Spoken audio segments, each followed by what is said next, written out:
Hi, I'm the Tinkering Turtle, and today we're going to do the second installment on my Magicycle video series. That is going to be doing all the basic adjustments and setup for the bike. If you remember, in the last video we did the complete assembly. Today we're going to tighten up the handlebars. If required, we're going to adjust the components on the handlebars. We're going to adjust the brakes, adjust the derailleur, and generally go over the entire bike and tighten up all the screws and bolts. In addition to that, I'll show you the proper way to set your seat height, and then we should be ready to go for a ride.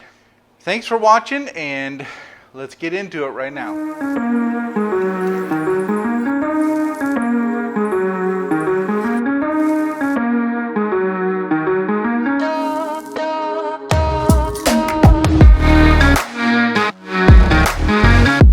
So the first thing I want to do is adjust the handlebars, and what I do for that is, last time I didn't tighten up these front bolts, and I didn't mess with the stem tightening bolts. Again, don't mess with the top one.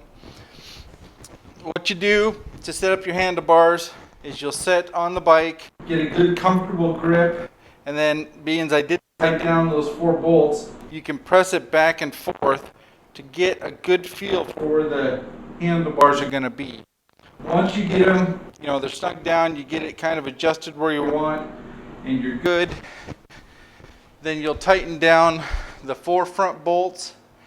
You'll make sure the handlebar is square to the tire, and you'll tighten up the 2 stem bolts back here. I'm going to go ahead and tighten up the stem bolts first. I think it takes a 5mm Allen wrench, and then you simply make sure those are good and snug down so that they don't move. I also want to point out that in the user's manual there is a torque chart for the torques you can set all these bolts to. I personally have been doing this long enough. I don't usually use the torque settings. I'll just do it by hand. I've got a good feel for that. But if you're not comfortable with it, get a basic little bike torque wrench. Look up the torque settings for each of the screws that they talk about in the manual and use it. Next thing I'm going to do is I'm going to tighten down the front bolts here to make sure those are nice and snug and that the handlebar will no longer go back and forth. Now, as we talked about in the last video, these front 4 bolts that hold the handlebar to the bike stem is a 4mm Allen. Take that in there, and what you're trying to do is get a pretty even gap on the top of the clamp compared to the bottom. So if the top of the clamp is tight and the bottom has a big gap, that's probably not great. You're much better off to have an even gap on top and bottom. That's going to give you even pressure onto the handlebars. So I'll go ahead and tighten that up now.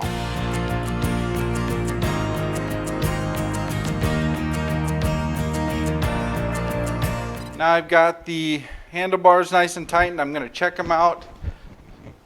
And it's just by pushing and pulling. They don't move. That's a good thing. At this point, I would adjust the brake handles, but as I sit here, the brake handles are at a nice angle down. I look at the keypad for the screen.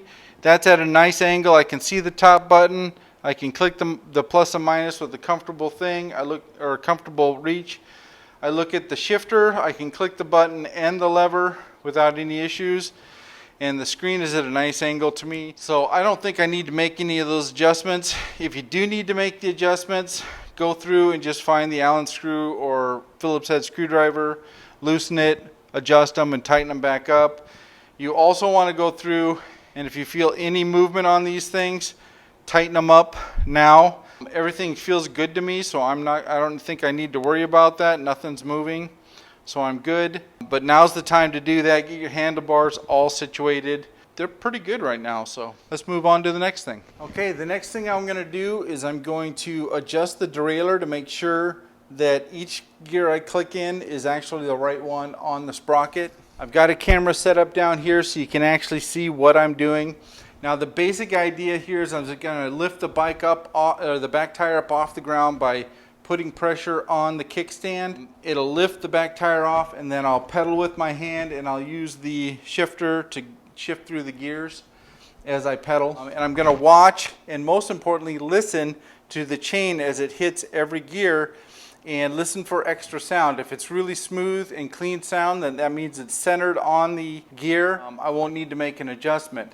If I do need to make an adjustment, there is a barrel adjuster right here at the back side of the derailleur, and I'll just twist that counterclockwise to move the chain back up the sprocket and clockwise to move it down the sprocket. So let's show you how that works. Currently I'm in 7th gear. To move the gears down through, you'll push the lever. So I'm going to lean the bike over. I'm going to click the lever one click, and I'm going to turn. As you can hear, that was a very nice clean click. I'm not hearing anything too bad. I'm going to click it up one more. All right, now it's not clicking. One more. There it goes.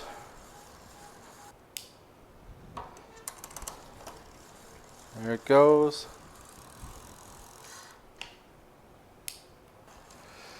Okay, I'm in 3rd gear.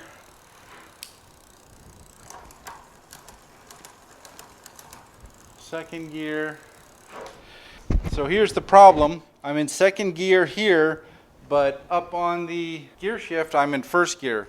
So that tells me that the indexing is wrong for this. So what I'm going to have to do is turn the barrel adjuster counterclockwise so that it moves up to that next gear. And the way I'm going to do that is I'm going to make an adjustment down here of a couple turns. I'm going to lean the bike up off the tire.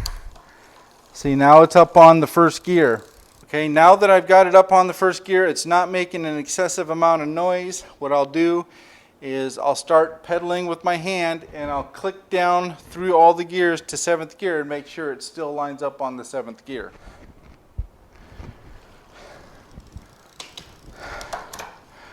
See how clean that sound is? 3rd gear, 4th gear, 5th gear, 6th gear. Again, you're not hearing a bunch of click and clack. And here's the 7th gear. So I'm in a really good position. Now there are 2 more adjustments for the derailleur. There's an upper and lower limit screw, which I think is this one and probably this one down here. Those are only to stop it from actually coming off the gear and into the motor or into the frame. 99% of the time you don't need to adjust those. In this case, I don't need to adjust them. I'm hitting the actual right gear every time and it's adjusted. But as you can see, the adjustment for that is important, because if I'd have just went out and rode this, I wouldn't have had a 1st gear. It would have always stopped in 2nd gear, and I had that weird thing around gear 4 and 5 where it was not shifting properly. Now it's shifting through every single gear, and it's a nice clean sound. There's not a lot of extra racket. We're in good shape. So let's move on to the brake adjustments. Okay, for the initial brake adjustment, you got 2 bolts that clamp the caliper to the frame. What you want to do, the basic process is you loosen up these bolts, you tighten up the brake by squeezing the handle up above, then you either have someone hold it tight or you clamp it so that it stays, the brake stays actuated, and then you tighten these bolts up. That should center it around the rotor. We're going to try that first. Now to loosen up the 2 bolts, takes a 5mm Allen wrench. You don't need to loosen these up too far, just enough so they're not clamped down anymore. Maybe a turn. You'll feel the caliper move when you get to that point. Okay, so now that it's obviously loose on those bolts. Now you want someone at this point to pull the brake lever and hold it. So I don't have anybody to hold the handle, so I'm just going to tighten it up with a clamp. Fortunately, I'm a woodworker and I've got a lot of clamps in the shop, and I just pull it down tight. So the brake is now squeezing on the rotor. Now back down here, I'm going to give the caliper just a little wiggle to make sure that it's sitting well, and then I'll retighten these. I'm going to tighten them not all the way, but I'm just going to snug them both down so that as I tighten one, it doesn't push the other I want to get these both snug down a little bit before I go ahead and tighten them down. Now I'll go ahead and, now that I've got them snug, I'm going to go ahead and tighten them down real good. Once I have those tightened down on the caliper, I'm going to go ahead and release the clamp. Now I'm going to lean the bike up on the kickstand again.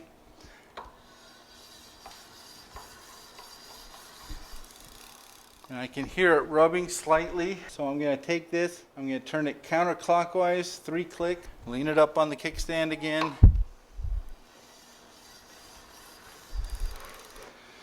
Now the brake is still dragging. I want to figure out where it's dragging. Based on what I'm seeing in there, I want to open it up a little more. Wow, even if I open it up all the way, that's too much space. So basically I'm sighting down the rotor into the clamps, and it looks like the caliper is too far in. So I'm going to loosen that up and pull it out a little bit away from the bike to center up those pads on the rotor. Okay, so I got the caliper loose so it slides in and out. And I'm going to sight down the rotor. When I get it to where I think it should be, I'll tighten these up. Another good idea is you can put a light under here and shine up through it. That way you can see the gaps on either side a little better.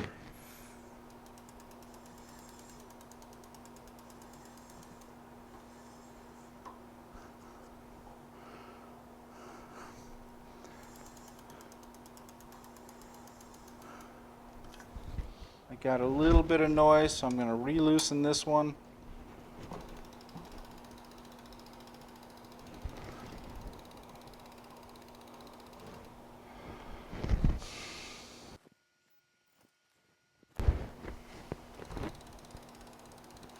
So now I've got it so when you spin it, there's no noise, there's no drag. I'm going to slowly tighten this up until I barely hear it, and then I'll click it back one, and then I'll go up and check the brakes. So now I want to lean it up on the kickstand, get the tire going, and it stops really nicely. There's no drag. So the caliper is set down at the back tire, but if you look, this comes all the way back to the handle. You don't want that. You want about a thumb width when it's fully tightened here. To adjust that, you have a barrel connector here, and you're going to want to turn that out, so lefty loosey. Keep testing it until you get it to where you want it to be. So you just keep backing out this adjuster until you tighten up the handle and it stops with that gap that we were talking about here. Then it's got a nut, a lock, it's got the barrel adjuster and a lock nut. You'll actually hold the barrel adjuster, turn the lock nut so it comes back down against the handle and clamps the barrel nut in place.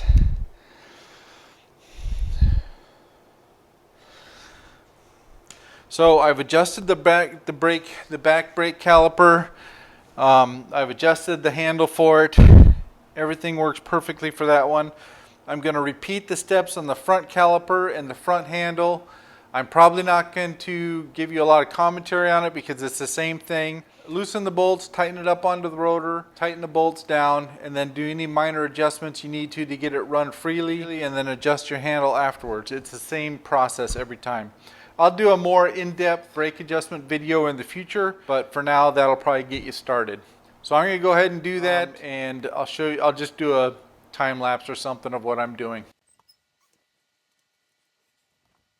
Okay, so it turns out that this was tightened down too much, and the back pad is actually, if you look down the brake, it looks like on this side the brake pad has a good distance to the rotor, but on this side, when this was turned in all the way and it was pressing on the rotor. So now that I've taken and I've opened this up, now when I lift the bike and turn it, there's no sound. So what I'm going to do is turn this in a little bit until I start getting sound.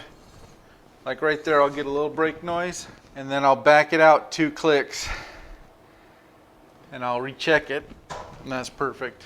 So that goes way too far in, so I'll have to make an adjustment there on this barrel connector.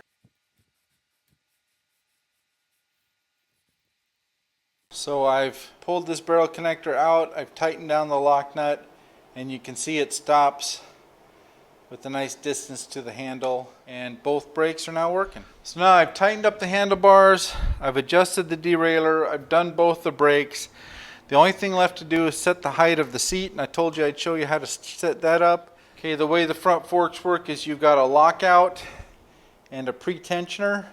The pretensioner you can turn clockwise, I think, and it adjusts the tension on the shocks. This is just a two-step lockout. You lock it or it's open. If you lock it and you hold the brakes and press down the forks, you'll see the forks don't compress. If you click it to open and you hold the brakes and push down, then you'll see that the forks do compress. Okay, for the last bit of adjustment, this is going to get a little tricky in here. What you want to do is when you put your heel on the pedal, you want your leg to be fairly straight. That way when you're pedaling and you have the ball of your foot on the pedal, your knee is slightly bent. So when I stand up on the heel, I can feel that the seat needs to come up. So what I'm going to do for that is I'm going to pop open the clamp. I'm going to lift it up, make sure it's straight. Okay, and I'm going to put my foot back through the... And I want the pedal to be at the bottom of the stroke when I do this. So I think I'm just a little too high yet, or a little too low yet.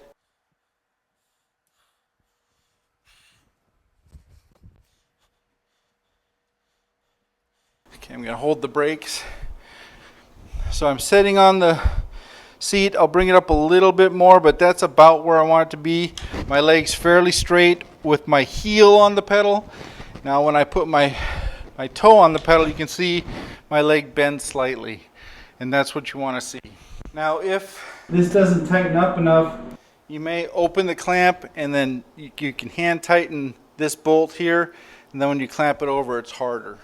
Now the last thing I'm going to do is I'm just going to generally go over the bike. I'm going to make sure that I've tightened down all the bolts. I'm going to use a crescent wrench or an adjustable wrench to double check the rear axle nuts and make sure those are tight. Basically go over the whole thing and look for any loose bolts and tighten them up if I need them to. I kind of went over the bike already. The only ones I haven't checked are the back axle, so I'm going to do that now.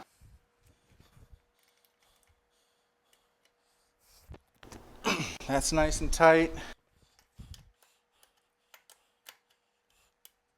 That one needed to be tightened up a little bit. So that's basically the end of the adjustments. I've got my height set, or my seat set up to the proper height. I've adjusted the brakes, the derailleur. I've got the handlebars all tightened down. I've tightened down the stem. Everything should be working. The only thing I need to do now is put the battery in it and take it for a ride. I should probably, you know what I'm going to do before I let you go is I'm going to put the battery in it, then we're going to check and make sure the lights come on and it turns on properly, that kind of thing. Now to put the battery in, it's got a plastic tab here. You're going to put the battery on that tab, and then once you get it on there, you're just going to slide it into place and it'll click in. You're going to hold down this top button, the screen will come on, and then you can see the display, trip, your pedal assist number, miles per hour, your battery charge. Okay, to check the headlight and tail light, you're going to click and hold the plus button on the display keypad. You hold that for 3 seconds. Now you can see the indicator for the light came on. You can see the lights on. You peel the plastic off at this point. Also, you'll see that the brake light's on, and when you squeeze the brake, it gets brighter. So you know the light is working. To turn that back off, you'll click and hold the plus button again for 3 seconds, and the lights are off. So I'm happy with the setup and adjustment of the bike. My next step is to go out and take it for a ride. The first thing I do when I'm going to take it for a ride is I'm going to bed the brakes. I will show that in the next video, the first ride video. I will show the bike going up and down the road. I'll climb a few hills for you, and I'll give you my general impressions of how it performs. But so far, I have to say, it's a really nice looking bike. It's got a really beefy frame. The tires are really nice. Got good fenders. The headlight's nice and bright. I'm pretty excited to see what this can do. Thanks for watching, and I will catch you next time.